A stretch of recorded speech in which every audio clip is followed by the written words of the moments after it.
couple things. Got this hose that's coming from under the alternator, and it's coming from this. There's a little valve down there, and it's chewed up. We have this one also coming from under the alternator somewhere. I think also that same valve, but it's not sucking in anything. And we also have this one here. Looks like it's some kind of heater thing. So maybe one of these goes up to the air cleaner. You can see there's one here, and then these two up here. And then I think this one was supposed to go in there, and it is supposed to go, I don't fucking know. The canister back here, there's no vacuum going to it at all. The heater hoses are hot. There's this plug that's unconnected. Looks like electrical connection. Seems to be idling a little high. And also there's a little bit of water pump noise, I think. And he was saying, Luke was saying that there was a pinhole leak in the radiator somewhere on the passenger side. And he thought it went away. I don't know, I don't see it. But I had to top off the coolant today. When you goose the gas, sometimes the belts will squeal.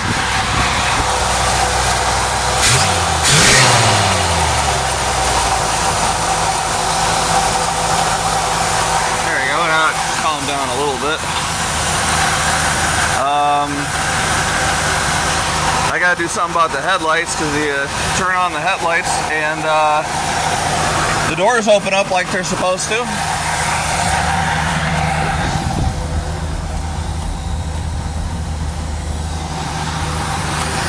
But the lights don't actually come on. And it's neither high beams or low beams. And he says it might be the headlight switch itself, because he kind of fucked around with it and he got them to work for a little bit. And then they cut out on him. That's why he did the jumper wire. What I love is that the gauges light up in blue. I never seen that on a Lincoln like this before. So, and then also got to patch the floor because it's terrible. And this driver's side seat belt, the lap belt and the driver's side buckle, the bolt is actually broken off.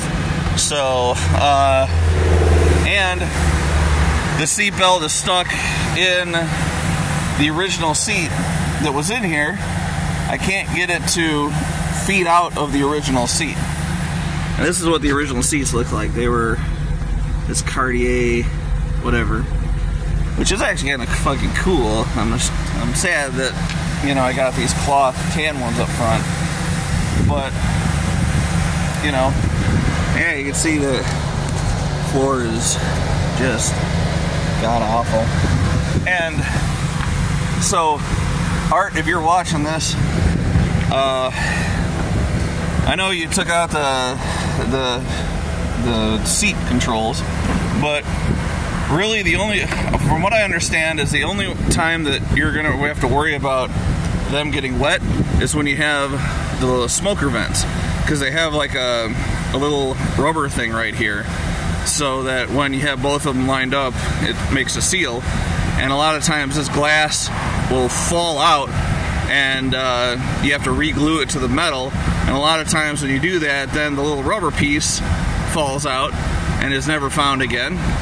So then you have a leak, and it leaks pretty much straight on down to the driver's side. I think it's like right about here, I want to say, and right onto the power window switch. So I'm going to go ahead and reinstall those, at least the one that I have on the driver's side. I'm pretty sure it's not gonna light on fire, and if it does, well, then it's my own fucking fault. I gotta get a new wrap for the steering wheel. The fuel gauge is getting power, but I think when I put in the sending unit, I don't know, maybe I fucked up on it or something, because it's, I don't know if it's moving from there at all. Oh, also, the sending unit only had 2 prongs for the electrical, and the pigtail on this thing has 3 prongs. So I'm assuming the third one is the low fuel light. Crack in the dash, but Art gave me another dash pad. Need to find carpet. And I got some of the chrome pedal accoutrement coming. So for the holes, I'm thinking I'm just gonna do metal duct tape. I don't know. Speedometer doesn't work. The horn doesn't work. The wipers do work. I don't think the washer works though.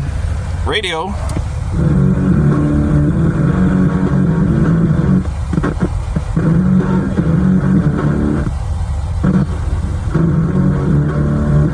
Radio works. So, and both the windows work, so that's kind of nice.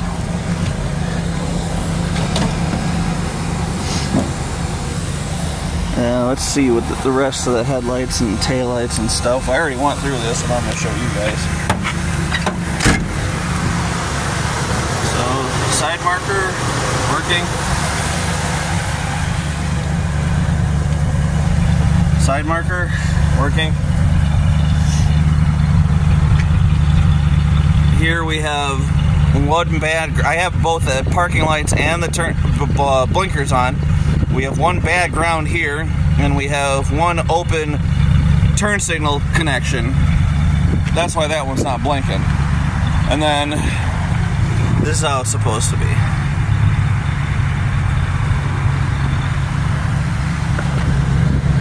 This marker light is not working.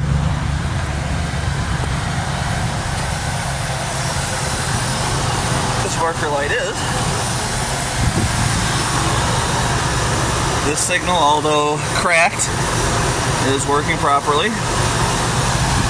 None of the headlights are operational. This one is also working properly. So there's that. And it's not nighttime, so I'm not going to check any of the interior. I believe the radio lights up. I don't think the fuel gauge lights up. I think the climate does. I'll have to research to see what's supposed to light up and what isn't. Eventually I'm going to need a headliner too. But that's the biggest thing right now is the carpet. I feel like I can't bolt the seats all the way back in. I can't do the seat belts or anything without the carpet itself. That's going to be the first piece of the puzzle. And shut it off because I want to show you guys something. Art is such a mensch about this. He threw in a whole bunch of goodies. I have a whole other interior minus the carpet and the headliner. It's a tan base model interior. But there's an extra air cleaner. There's the inflatable spare with the can of air. So I'm not going to keep that in the car, maybe just for show, but I'm going to put a regular full-size spare, like from, I have a couple spares from the LTDs hanging around, and got another instrument cluster he threw in. I don't think it's a Cartier one though. It's just a base model with 46,000 rounds or 46 rounds on it. Oh, it is a Cartier, so this should light up in blue as well. I'll put all the other. Oh, crap. Shit. Oh yeah, there's a whole bunch of knobs and stuff down in here too. So radio knobs, all sorts of goodies. So I'm going to go through this. I haven't had a chance to really go through that. Extra trim, all sorts of fun stuff. And I mean, just except for really the floors and this spot right here, the body, the outside is like mint. He's a previous owner. I don't know if that's factory. I don't think it is, to screw the rub strips back in. I don't think it is, but I mean, as long as they're there, I don't fucking care. Yeah, I'm impressed with it. So I think what I'm going to do for safety's sake is just get a screw and cap off these, you know, maybe find like a little cap for that. You know, this one down here, I don't know what I want to do. Just leave it, I guess. It's been sitting against the exhaust manifold for so long that it's melted away. The can itself kind of worries me. Like, I mean, it's leaking anyways. It looks like it's all rusted out back. I guess I'm not that worried about it. One thing I did notice about this car is that it starts up nice when it's cold, but when it warms up and you shut it off and then you try to restart it, it's a slow crank, like the battery's almost dead. But if you floor it, then it cranks normally, and it just takes a little while for it to, you know, get fuel or to spark. I don't know if it's because the fuel is too hot coming into the engine and it's like vapor locking or whatever. Dwight says, like on the Cougar, it might be timing, because the Cougar does the same thing. If you if you're driving it and it's nice and warmed up. All right, so this is the car, 78 Lincoln Continental Mark V Cartier edition. I don't know if they call it edition or not, but whatever. I'm gonna call it a fucking edition. Made a video on this thing, and in the meantime, went ahead and did some work to it. So what I did, just little things. I switched out the interior panels for this shinier Lincoln Mark V stuff. I replaced the headlight switch because it wasn't lighting up the low beams or the high beams. So, oh shit! All right, gotta fix that. What?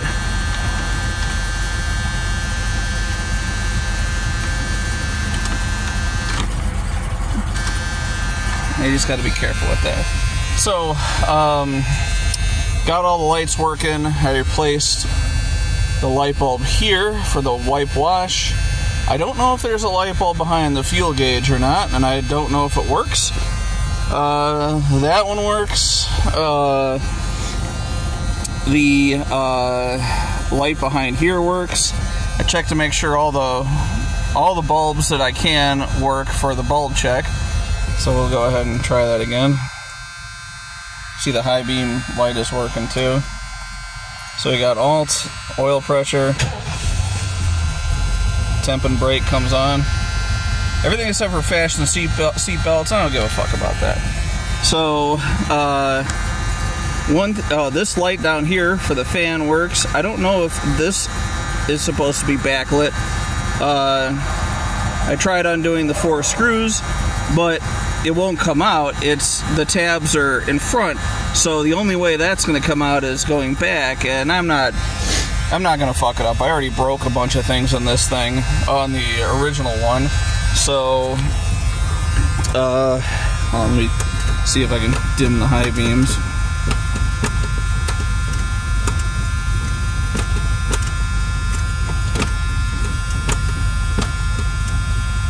Okay, so the high beam switch probably needs to be replaced too.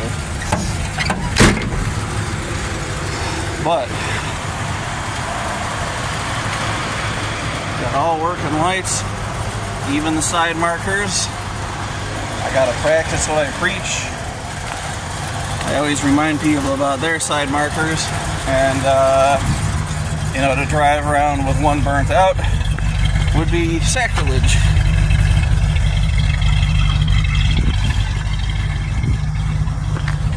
This one's barely on, but it's there. Let me show you guys another thing. This is a very Malaise era 70s and 80s Ford thing, where it was doing it on this side, but now it's doing it on this side, where the top one, like, I think the ground is bad. So instead of power coming up through the parking light and grounding through the ground wire, and then the brake / turn signal coming up through that power wire and going through the ground wire. Without the ground wire, you would have, every time both of them are lit up, both the currents coming in and there's nowhere for it to go, so it just stops. So if you didn't have the parking lights on,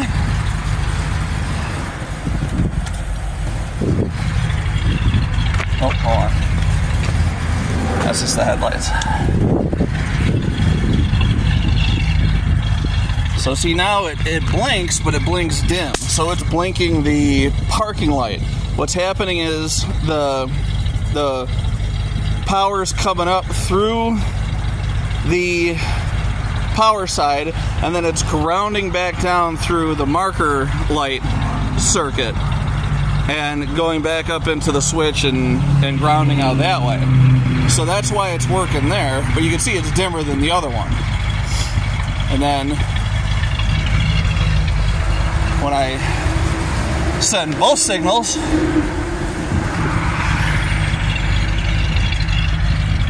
then they're both going at the same time and there's nowhere for them to ground back to. So that's why when both of them are lit up, it turns off. But it was doing it on that side. I fixed that bulb. Now it's doing it on this side, and I'm too lazy to do it. The 82 does it. The 77 Landau I had that I sold to Joseph White did that on the left side. Seems like every 70s and early 80s Fords has a bad ground in one of the taillight sockets. But I fixed that. I capped off a bunch of vacuum hoses and stuff.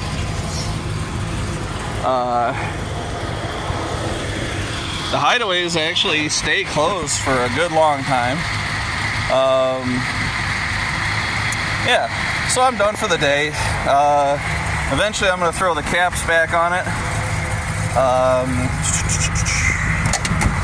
Gonna get a new wrap for the steering wheel. This one is going to be white this time.